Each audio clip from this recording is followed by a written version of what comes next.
अगर किसी जनरल ने किया है तो उस जनरल के ख़िलाफ़ बोलें ना, पाक फ़ौज के ख़िलाफ़ हम क्यों बोलें, रियासत के ख़िलाफ़ हम क्यों बोलें। यही रियासत है, यही पाक फ़ौज है, इसकी वजह से हम एक कौम बने हुए हैं।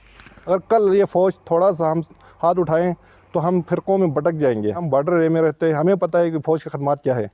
अगर यही पाक फ़ौज के ख़िलाफ़ बोलने वाले कल यहाँ 11 सेक्टर में जाके एक रात उनको गुजारें तो पता चलेगा फ़ौज किस मुसीबत में वहाँ पर रहते हैं।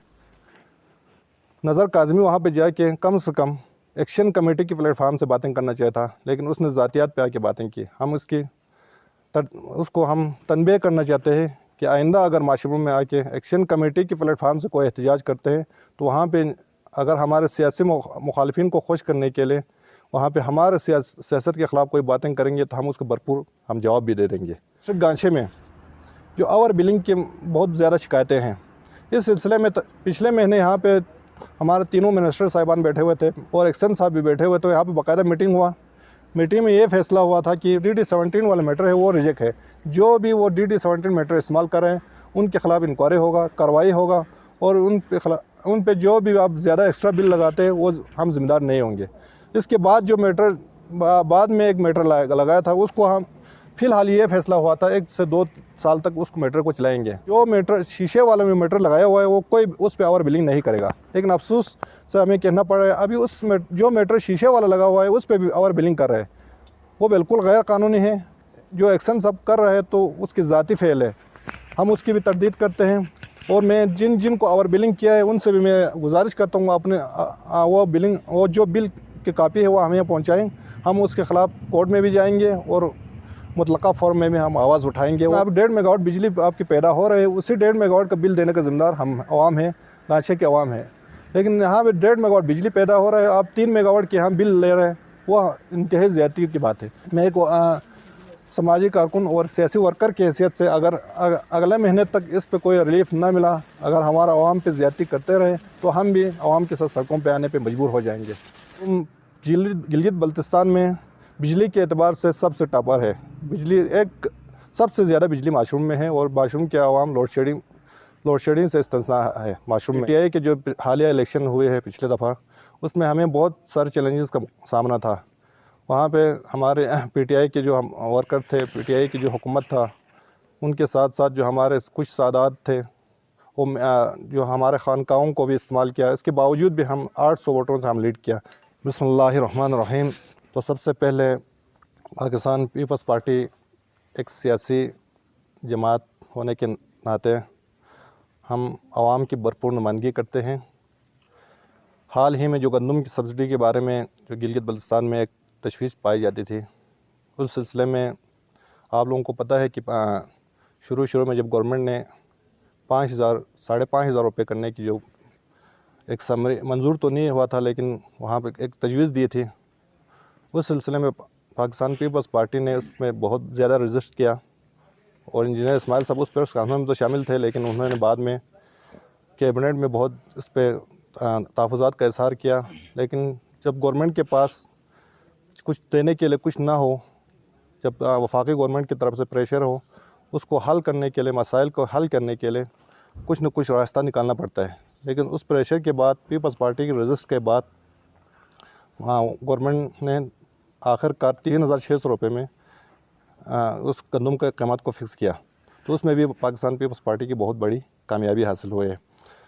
तो इस सिलसिले में यहाँ पे जो हमारा एक्शन कमेटी है, खुसूसन गांचे की एक्शन कमेटी, हाल ही में जो हमारे माशरों में कुछ एहतजाज हुए उसमें नज़र काज़मी भी शरीक थे। उन्होंने हमें ताज्जुब इस बात की है कि एक्शन कमेटी GB लेवल के वो अपने आप को GB लेवल का एक नुमाइंदा तस्वुर करते हैं। लेकिन अफसोस हमें इस बात की हुई जब पिछले दफ़ा नज़र काज़मी जाके माशरूम में एहतजाज किया, वो भी जुमे के बाद लोग वैसे भी सड़कों पे ही होते हैं, तो वहाँ पे इंजीनियर इस्माइल की ज़ातियात पे बोला। हम इसकी भरपूर तरदीद भी करते हैं क्योंकि इंजीनियर इस्माइल साहब माशरूम का एक मोहसिन है। उसने माशरूम के जितने तरक्याती काम कराए, जितने रोज़गार दिए, वो माशरूम के आवाम को पता है। इसी वजह से यही वजह है कि माशरूम के आवाम ने 1 दफ़ा नहीं, 2 दफ़ा नहीं, 3 दफ़ा नहीं, बल्कि 6 दफ़ा इंजीनियर इस्माइल को मुंतखब किया। हम माशरूम के आवाम का भी इंतहाई शुक्रगुज़ार हैं, हमारे वर्कर का भी शुक्रगुज़ार है कि क्या इन्होंने हर वक्त और हर मुश्किल वक्त में इंजीनियर इस्माइल को सपोर्ट किया। हम अपोजिशन में उस वक्त जब मुशर्रफ के दौर था, उस वक्त भी लोगों ने भारी अक्सरियत से इंजीनियर इस्माइल को जितवाया, नून लीग के दौर में भी जितवाया, और पीटीआई के जो हालिया इलेक्शन हुए हैं पिछले दफ़ा, उसमें हमें बहुत सारे चैलेंजेस का सामना था। वहाँ पे हमारे पीटीआई के जो हम वर्कर थे, पीटीआई की जो हुकूमत था, उनके साथ साथ जो हमारे कुछ सादात थे, वो जो हमारे खानकाहों को भी इस्तेमाल किया। इसके बावजूद भी हम 800 वोटों से हम लीड किया। ये हम आवाम की हमारे ऊपर और इंजीनियर इस्माइल के ऊपर एक एतमाद है। नज़र काज़मी वहाँ पे जाके कम से कम एक्शन कमेटी की प्लेटफार्म से बातें करना चाहिए था, लेकिन उसने ज़ातियात पे आके बातें की। हम उसको हम तनबीह करना चाहते हैं कि आइंदा अगर माशरूम में आके एक्शन कमेटी की प्लेटफार्म से कोई एहतजाज करते हैं तो वहाँ पे अगर हमारे सियासी मुखालिफिन को खुश करने के लिए वहाँ पे हमारे सियासत के ख़िलाफ़ कोई बातें करेंगे तो हम उसको भरपूर हम जवाब भी दे देंगे। हमने कभी भी अपने लोगों को एहतजाज से नहीं रोका। अगर सियासी प्लेटफार्म पे एहतजाज करना है, इस्माइल के ख़िलाफ़ एहतजाज करना है, तो उसके लिए अभी आप जाके करें, देखते हैं हम भी एहतजाज करेंगे, फिर हमें भी हक़ है एहतजाज करने का। कम से कम एक्शन कमेटी के प्लेटफार्म से इंजीनियर इस्माइल के ख़िलाफ़ नहीं बोलना चाहिए। इंजीनियर इस्माइल एक ब्रांड है माशरूम में। इंशाअल्लाहुल अज़ीज़ आप जितने भी साजिश करेंगे उसका हम मुँह तोड़ जवाब देंगे। अल्लाह के फजल व करम से हमारे लोग हमारे साथ है, माशरूम के अवाम इंजीनियर इस्माइल के साथ है। और आइंदा भी हम ये वाज़े कर देना चाहते हैं, हमारे जो भी मुखालिफ, जो भी हमारे ख़िलाफ़ जो ओछे हटकंडे इस्तेमाल कर रहे हैं, वो कोई कामयाब नहीं होंगे माशरूम में। और आइंदा आने वाले इलेक्शन में आप देखेंगे कि भारी अक्सरियत से इंजीनियर इस्माइल को दोबारा लोग मुंतखब करेंगे। क्यों करेंगे? इसलिए करेंगे कि इनकी माशरूम में खदमात है। आपको पता है इंजीनियर इस्माइल साहब जब इलेक्शन लड़ रहे थे, पहला इलेक्शन लड़ रहा था, उस वक्त माशरूम में कुछ भी नहीं था। एक बिजली घर जो दमसम हाइड्रो पावर प्रोजेक्ट है वो भी बिल्कुल फेल हो चुका था, वहाँ भी बिजली का तस्वुर भी नहीं था। जब इस्माइल साहब सीट पे आए तो उन्होंने बिजली घर दमसम बिजली घर को चलाया और साथ ही साथ बलेगोन पे भी काम किया। और आज अल्हम्दुलिल्लाह माशरूम गिलगित बल्तिस्तान में बिजली के एतबार से सबसे टॉपर है। बिजली एक सबसे ज़्यादा बिजली माशरूम में है और माशरूम के अवाम लोड शेडिंग से इस्तेंसा है माशरूम में। यह हमारी कामयाबी है। इसके अलावा तरक्याती स्कीमें, जो बहुत ज़्यादा तरक्याती स्कीमें माशरूम में हमने किया है, स्कूल बनाए हैं, एजुकेशन की हेल्प में आप देखें, सड़कें देखें तमाम। और इसके अलावा तकरीबन 1600 के लगभग लोगों को इस्माइल साहब ने रोज़गार दिए हैं। यही वजह है कि आज हमारे मईशत, जो लोगों की मईशत मजबूत होती है तो अपने बच्चों को पढ़ाते हैं और तालीमी में अपने बच्चों को तालीम की तरफ लेके जाते हैं। यह हमारी बहुत बड़ी कामयाबी है। तो मैं इस सिलसिले में नज़र काज़मी को तनबीह करना चाहता हूँ कि आइंदा अगर आपने एक्शन कमेटी के प्लेटफार्म पे बोलना है तो हमें कोई इतराज़ नहीं है, लेकिन अगर हमारे इलाके में आके कोई बाहर से मुदाखलत करेंगे उसका हम जवाब भी देंगे। हमारे वहाँ पे भी एहतजाज होते रहे, वहाँ पे एक्शन कमेटी है, वहाँ पे एहतजाज किया, हमारे ख़िलाफ़ भी बोले, लेकिन हमारे लोगों जो भी बोले हम उसको मन और तस्लीम भी करते हैं और सर तस्लीम ख़म भी करते हैं, क्योंकि हमारे हल्के के लोगों का हमारे ऊपर एहसानात है। हम उनको मशकूर भी हैं कि जो भी एहतजाज करने हैं हमारे हल्के के लोग, हम उससे कोई इतराज़ नहीं है, लेकिन बाहर से आके हमारे वहाँ मुदाखलत नहीं होना चाहिए। दूसरी बात, वहाँ पे हमारा बॉर्डर एरिया है, बॉर्डर एरिया में आके रियासत के ख़िलाफ़ बोलना, पाक फ़ौज के ख़िलाफ़ बोलना, हमें खुसूसन जर्नलों की बात करते हैं तो पीपल्स पार्टी पे जितना ज़्यादती कुछ जर्नलों ने किया है, आज तक किसी सियासी पार्टी पे इतना ज़्यादती नहीं हुआ है। लेकिन फिर भी हम रियासत के ख़िलाफ़ कभी नहीं बोलते, उसका भी कोई हदूद होते हैं, क़यूत होती है बोलने का भी। अगर किसी जर्नल ने किया है तो उस जर्नल के ख़िलाफ़ बोलें ना। पाक फ़ौज के ख़िलाफ़ हम क्यों बोलें?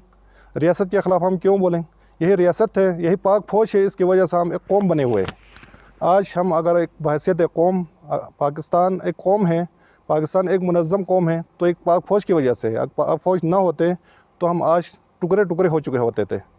आज जहाँ पे फ़ौज कमज़ोर है वहाँ पे आज आप देख रहे हैं फ़लस्तीन में हमारे जो मुसलमानों पे ज़्यादतियाँ हो रहे हैं, जुल्म हो रहे, वहाँ फ़ौज कमज़ोर होने की वजह से है। बाकी कुछ लोग कहते हैं कि दूसरे इस्लामी ममालिक इत्तेहाद से इत्तेफाक में हैं, लेकिन दूसरे ममालिक में जो इस्लामी ममालिक है, खुसूसन ईरान है, सूरिया है, वो एक कौम है, लेकिन पाकिस्तान एक कौम नहीं है। अगर कल ये फ़ौज थोड़ा सा हम हाथ उठाएं तो हम फ़िरक़ों में भटक जाएंगे। हम हर कोई अपना अपना फ़िरका लेके आएंगे और रोज़ाना झगड़े होंगे, फसाद होंगे, पाकिस्तान के टुकड़े टुकड़े हो जाएंगे। हम पाक फ़ौज की कदर करते हैं, इनके जो खुसूसन दहशत गर्दी में उनकी जितने जाने ज़ाया हुए, शहीद हुए, उनकी कदर करते हैं। आज जो पाक फ़ौज के ख़िलाफ़ लोग बोलते हैं, हम उसकी भरपूर तरीके से हम दिफा भी करेंगे, क्योंकि हम बॉर्डर एरिया में रहते हैं, हमें पता है कि फ़ौज की खदमात क्या है। अगर यही पाक फ़ौज के ख़िलाफ़ बोलने वाले कल यहाँ 11 सेक्टर में जाके एक रात उनको गुजारें तो पता चलेगा फ़ौज किस मुसीबत में वहाँ पर रहते हैं। ये फ़ौज के मरहूनी मिन्नत है, हम आज सुकून की नींद सो रहे हैं। लेकिन हम पे वैसे तो एक वर्कर के, हम पीपल्स पार्टी के वर्कर के, और हमें इस बॉर्डर एरिया के एक सन फ़साइल की हैसियत से पाक फ़ौज के ख़िलाफ़ जो भी बोलते हैं हम उसकी भरपूर दिफा भी करेंगे, तरदीद भी करेंगे। दूसरी बात, यहाँ पे पिछले दिन जो डॉक्टर ज़मान साहब हाल ही में पीपल्स पार्टी में शामिल हुआ था, उस करदो तशरीफ़ लाए, उन्होंने भी कुछ गलत अल्फाज इस्तेमाल किए, अपने जज्बात पे काबू ना रख सका, और ख़ुसूसन इस्माइल साहब के बारे में कुछ बातें की। हम उनको भी यह कहना चाहता हूँ कि आप पीपल्स पार्टी में आके चंद दिन नहीं गुजरे हैं कि आज पीपल्स पार्टी के एक लीडर के ख़िलाफ़ आप बोल रहे हैं। इंजीनियर इस्माइल पीपल्स पार्टी में उनकी खदमात है, पीपल्स पार्टी को इस्माइल की खदमात है, और पीपल्स पार्टी इस्माइल वो वाहिद आदमी है जिसने पीपल्स पार्टी को मुश्किल वक़्त में सीटें निकाल के दी है। ये पूरे गिलगित बल्तिस्तान में एक तारीख़ गवाह है कि गिलगित बल्तिस्तान में 6 दफ़ा जब से सियासी बुनियादों पे यहाँ पे इलेक्शन हुआ है, इस्माइल साहब इलेक्शन लड़े, पीपल्स पार्टी के टिकट पे लड़े, और वो पीपल्स पार्टी को सिर्फ यही वाहिद हल्का है। मैं अपने हल्के के अवाम का भी इंतहाई शुक्रगुज़ार हूँ कि मुश्किल वक़्त में पीपल्स पार्टी के साथ दिया, और आइंदा भी उम्मीद है कि हम पीपल्स पार्टी के साथ देंगे हमारे अवाम। तो मैं डॉक्टर ज़मान साहब को कहना चाहता हूँ, आप कल ही पीपल्स पार्टी में तशरीफ़ लाए, और आज पीपल्स पार्टी के ख़िलाफ़, हमारे लीडरों के ख़िलाफ़ बोलने की आपको जिसारत कैसे की? आप क्या इस पार्टी को ख़राब करने के लिए आए हैं? आप अगर इस पार्टी को मुनज़्ज़म करने हैं, पार्टी में शामिल हुए, तो पार्टी की पॉलिसी के तहत आपको चलना पड़ेगा। मैं इस बात का इंतहाई तशवीश से कहना पड़ता है कि मैं अमजद एडवोकेट साहब से भी मुल्तमिस हूँ कि डॉक्टर ज़मान साहब को शो काज नोटिस भेजना चाहिए, जिसने हमारे लीडर के ख़िलाफ़ और पीपल्स पार्टी के जनरल सेक्रेटरी के ख़िलाफ़ लबकुशाही की है। हम उसको शो काज बिल्कुल नोटिस जाना चाहिए, और उसको तनबीह करना चाहिए, आइंदा इस तरह की गलत बातें नहीं होना चाहिए। बाकी रही गंदम सब्सिडी के मामले में, गंदम सब्सिडी में जो हालिया जो रेट है, मैं अपने ज़ाती तौर पर ये कह रहा हूँ कि अभी इसी पे मुनासिब रेट है। इस पे अभी कुछ लोग सियासी इशू बना रहे हैं, खुसूसन जो हमारे चंद कारोबारी शख्सियत भी इसमें कूद पड़े हैं। वो तो उनको मैं यही कहना चाहूँगा कि जब पाकिस्तान में पेट्रोल की कीमत 5 से 10 रुपये बढ़ता था, तो दूसरे दिन यहाँ गिलगित बल्तिस्तान में जो रेट है, जो आशिया खुदनोश के रेट है, वो दूसरे दिन आप बढ़ाते थे। आज पाकिस्तान में 30 से 40 रुपये पेट्रोल और डीज़ल की कीमत कम हुए, तो क्यों नहीं कम कर रहे? मैं उन कारोबारी शख्सियत से भी कहता हूँ, अपनी गिरबान में ज़रा जान के देखें, आप आवाम पे कौन सा अच्छे कर रहे हैं, आवाम के साथ आप कौन सा मुखलिस है? आप अपने कारोबार को चमकाने के लिए ये गलत हथकंडे इस्तेमाल कर रहे हैं। अभी आज जो एहतजाज कुछ हो रहा है, वो सिर्फ सियासी बुनियाद पे हो रहे हैं। तो इसके बाद में एक बार पाकिस्तान पीपल्स पार्टी के वर्कर होने की हैसियत से ये बात वाज़ेह कर देना चाहता हूँ कि यहाँ पे जो कुछ लोग, कुछ मजहबी तंजीमें हैं, कुछ सियासी है, कुछ दूसरे तंजीमें हैं, वो वफाक से लड़ने की बातें करते हैं। तो सबसे पहले मैं ये कहूँगा, आए वफाक से हम लड़ते हैं, ठीक है, वफाक से हम अपने हकूक़ को छीनते हैं।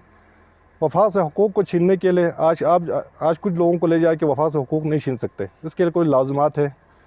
इसके लिए सबसे बड़ा लाजिम यह है कि हम अपनी माशियत को ठीक करें।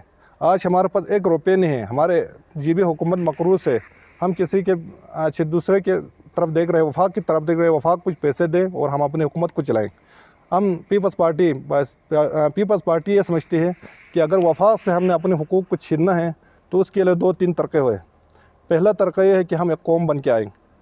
अभी खुसूसन हम अपने मजहबी जो चपकलिश है उसको छोड़ें, और मैं खुसूसन उलमा इकराम से ये अर्ज़ करता हूँ, पहले आप आएँ, पूरा उलमा इकराम भी आएँ, सियासी नुमाइंदे भी आएँ, और जो हमारे बाकी तंजीम के नुमाइंदगान हैं वो भी आएँ। हम कुरान शरीफ पे हाथ रख के कहते हैं कि आज के बाद सबसे पहले गिलगित बल्तिस्तान पे हम बात करते हैं, गिलगित बल्तिस्तान के हकूक़ की बात करते हैं।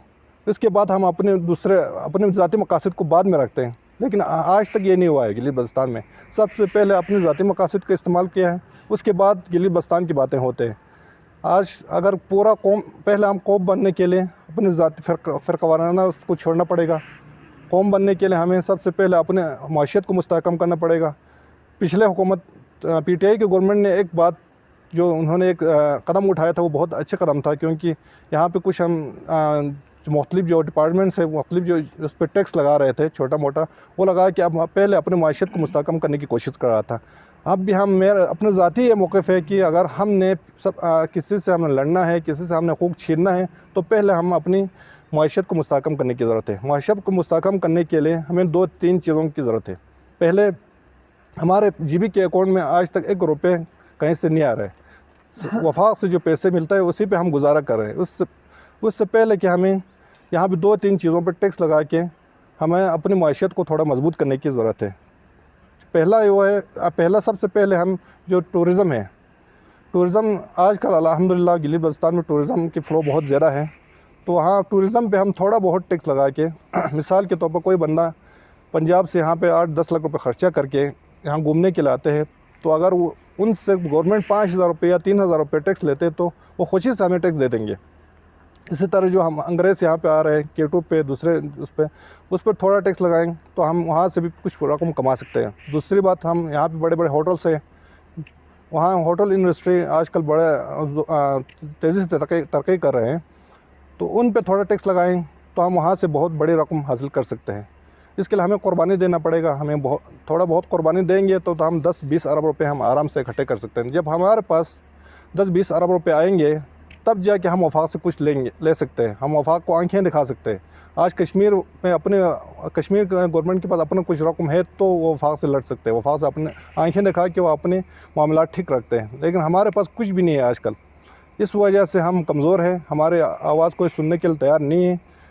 तो हमें पहले अपनी माशियत को ठीक करना पड़ेगा, उसके बाद दूसरों से डायलॉग करेंगे, दूसरों से लड़ेंगे, दूसरों से झगड़ेंगे, तब जाके हमारी बात कोई सुनेगा। तो इसके बाद मैं आखिर में मैं अपने हल्के इंजीनियर इस्माइल साहब के हल्के के बारे में कुछ बातें यहाँ पे ज़रूर कहना चाहूँगा। अल्हम्दुलिल्लाह आज इंजीनियर इस्माइल की मेहरबानी से माशरूं में जितने तरक्याती काम हैं किसी और हल्के में नहीं है, और इस वक्त तकरीबन 1.25 अरब रुपये के हमारे तरक्याती काम चल रहे हैं। जब ये तरक्याती काम मुकम्मल होंगे तो इससे रोज़गार के मौके भी पैदा होंगे, और साथ साथ हमारे स्ट्रक्चर है तो एजुकेशन है, जो हेल्थ है, उसके बाद जो सड़कें हैं वो भी बेहतर हो जाएंगे। इस सिलसिले में सबसे अहम जो हमारे यहाँ कुछ इश्यूज़ चल रहे हैं, खुसूसन ये सलीम टू हल्दी वाला ब्रिज। ये ब्रिज तकरीबन 32 करोड़ रुपए की लागत से मंजूर हुआ था मरहूम शफी साहब के दौर में। जब इस पे काम शुरू हुआ तो बदकिस्मती से वहाँ डीज़ल और पेट्रोल की कीमतें बढ़ी, इससे सरिया और सीमेंट की कीमतें बढ़ी, तो यह कम से कम ये स्कीम अभी रिवाइज होने का जा रहा है। ये तकरीबन 52 करोड़ रुपए में जा रहा है। तो इस रिवाइज के लिए बाकायदा कागज़ बना के हमने भेजे हैं। इंशाअल्लाह वल अज़ीज़ ये स्कीम 1-2 महीने के अंदर रिवाइज हो के आएंगे। तो ये 30-32 करोड़ का स्कीम ये 51 और 52 करोड़ में जा रहा है। ये आइंदा सीज़न तक ये स्कीम खुल जाएगा। इसके साथ साथ जो अप्रोच रोड था, इसमें जो पुल से लेकर हल्दी तक जो अप्रोच रोड था वो स्कीम में शामिल नहीं था, और वहाँ हल्दी के जो एक छोटा सा नाला है वहाँ पे एक पुल बनाना था, वो भी इस स्कीम में शामिल नहीं था। इसके लिए इस्माइल साहब ने 5.5 करोड़ रुपए की लागत से इसका स्कीम को मंजूर कराया। पिछले साल टेंडर भी हुए और अल्हम्दुलिल्लाह ये रोड भी अभी बन रहा है। वो छोटा जो ब्रिज बना है हल्दी में वो भी तकरीबन तैयार हो रहा है। वो आइंदा सीज़न में इंशाअल्लाह वल अज़ीज़ ये ब्रिज भी खुल जाएंगे, और इससे हमारे माशूम के अवाम को बहुत जो सफरी सहूलियात है वो तकरीबन 50% उसमें कमी आ जाएंगे। उसके साथ साथ जो अभी हम एक और काम करने जा रहे हैं कि यहाँ सलीम टू जो सलीम से लेकर जो मेटल रोड यहाँ पे मचलू तक है, वहाँ हल्का तो वो कि हमारा नहीं है, फिर भी ये रोड अभी हम माशूम के लोग ही ज़्यादा इस्तेमाल करते हैं। इसलिए हमने फ़ैसला किया है कि सलीम ब्रिज से लेकर मचलू तक रोड को मेटल करेंगे। इससे हमारी जो सफरी सहूलियत थोड़ा ठीक हो जाएंगे। दूसरा बहुत अहम प्रोजेक्ट यहाँ पे हल्दी टू गोमा सल्तरो और हल्दी टू यहाँ सुरमो रीकारपेटिंग मेटलिंग रोड वो भी मंजूर हो गया है। पहला फेज़ पे टेंडर हो चुका है। इंशाल्लाह दूसरा फेज़ पे आइंदा जून के बाद दोबारा टेंडर होने जा रहा है। और कुंदुस में इस वक्त तकरीबन 32 करोड़ की लागत से मेटल रोड बन रहा है, जो खोरकुंडो तक दमसुम टू खोरकुंडो बहुत खूबसूरत रोड बना रहा है। इंशाअल्लाह वल अज़ीज़ ये 1-1.5 साल के अंदर ये भी कंप्लीट हो जाएंगे। इसके बाद एजुकेशन सेक्टर में हमारे इस साल हमने पूरा फोकस एजुकेशन सेक्टर पे किया है। अल्हम्दुलिल्लाह पिछले साल जो यहाँ पे एजुकेशन में टेस्ट इंटरव्यू हुआ था उसमें हमारे माशरूम से 47 लोगों ने क्वालिफाई किया था। ये वाहिद हमारा हल्का है कि 47 के 47 टीचर भर्ती हुआ है। ये इस्माइल साहब की मेहनत का नतीजा है, और कहीं पे भी ये नहीं हुआ है। वेटिंग लिस्ट में जितने भी हैं अभी भी ख्वार होकर फिर रहे हैं। खरमा में देखो, आप स्कर्दो में देखो, आप गिलगित के दूसरे अज़ला में देखें, तो कोई वेटिंग लिस्ट में कोई भर्ती नहीं हुआ। लेकिन अल्हम्दुलिल्लाह हमारे 47 वेटिंग लिस्ट में था, और 47 के 47 अपॉइंटमेंट हो चुका है। ये भी इस्माइल साहब की मेहनत और कोशिशों का नतीजा है। दूसरी बात, हम यहाँ पे एजुकेशन सेक्टर में बहुत सारे काम कर रहे हैं। उसके साथ साथ जो अहम काम है, जो पब्लिक स्कूल एंड कॉलेज जो माशरूम, जो पिछले दफ़ा कुछ शरपसंद अनासर ने उसको रोकने की कोशिश भी की, इसके बाद अल्हम्दुलिल्लाह पिछले दफ़ा हमने काम शुरू किया है। वो भी एक डेढ़ साल के बाद वो कंप्लीट हो जाएंगे, तो वहाँ पे कुछ रोज़गार के मौके भी पैदा होंगे, और दूसरा क्वालिटी ऑफ एजुकेशन की तरफ वो बहुत बड़ा अहम कदम होगा। उसमें सबसे अहम चीज़ ये है कि PS1 के अंदर HR पे हमने तकरीबन 3.5 करोड़ रुपए के पैसे, 3.5 करोड़ रुपए लागत से पैसे है उसमें।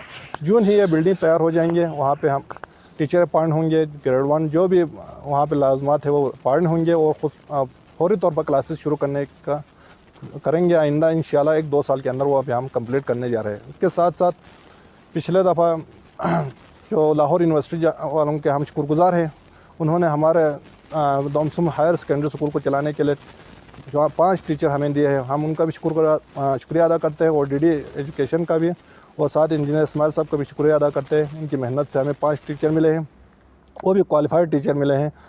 उससे हमारा हायर सेकेंडरी दोमसुम बेहतरीन तरीके से इंशाल्लाह मार्च के बाद हम इसको चला रहे हैं। इसके बाद हेल्थ में भी हमने बहुत सारे डिस्पेंसरियाँ बनाए हैं इस्माइल साहब की मेहरबानी से मुख्तलिफ़ जगहों पर वहाँ। और इस दफ़ा जो थगास में हम 30 बेड हॉस्पिटल मंजूर हो के आए हैं, इंशाल्लाह अगले महीने में ये टेंडर होने जा रहा है। जब ये हॉस्पिटल बनेंगे तो हेल्थ सेक्टर में जो हमारी कुछ कमी थे उसको भी पूरा करने में हमें बहुत ज़्यादा मददगार साबित होंगे।